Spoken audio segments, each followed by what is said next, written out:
Solve 2d plus nd equals z for d. This problem is inherently different from the rest that we've seen in a very particular way. Our goal here is to solve for d, but notice that the variable d appears twice.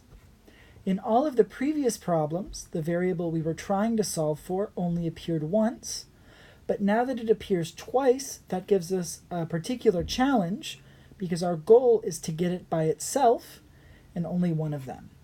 So what we're going to do is we're going to use a factoring method that actually comes from the distributive property. So let's recall the distributive property. It says if we have a quantity that's being multiplied by a sum, a times the sum at b plus c, we can distribute the number that's being multiplied into each of the terms and write this ab plus ac. If we switch the two sides of this equation and write ab plus ac equals a times the quantity b plus c, this is actually a method of factoring. What it allows us to do is it allows us to take two terms that have a factor in common. Notice that both of these contain an a, and it allows us to pull that common factor out front. The a goes out front, and then in parentheses we put the leftovers that are still there after we've pulled out the a. This is a factoring method that we can use in this problem. Let's take a look at this problem. We have 2d plus nd, and these two terms have a common factor. Both of them have a d. So what we're going to do is we're going to pull the d out front as the common factor, and then in the parentheses we're going to put what's left over after we've pulled out the d. So in our first term 2d, once we factor out the d, we're left with 2. So the first leftover is 2. Then in the second term, if we factor out the d, we're left with n.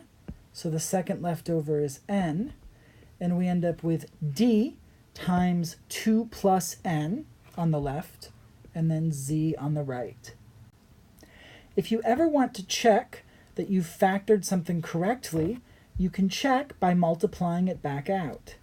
Here we had d times 2 plus n, and if we want to make sure that that's the correct factorization, we can go ahead and distribute.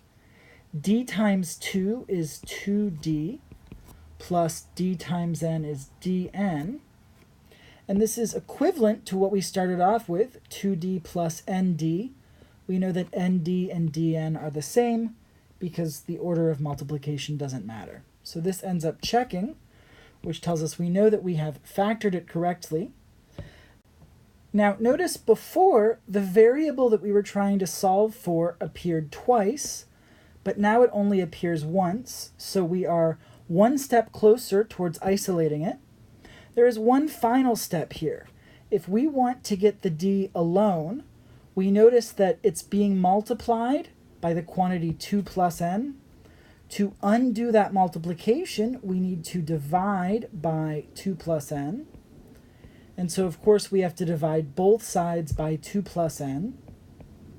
When we do that, that leaves us with d all by itself on the left-hand side, because the 2 plus n's cancel. And then on the right, we have z over 2 plus n. And so now that we have isolated our variable, we have our final answer, d equals z over 2 plus n.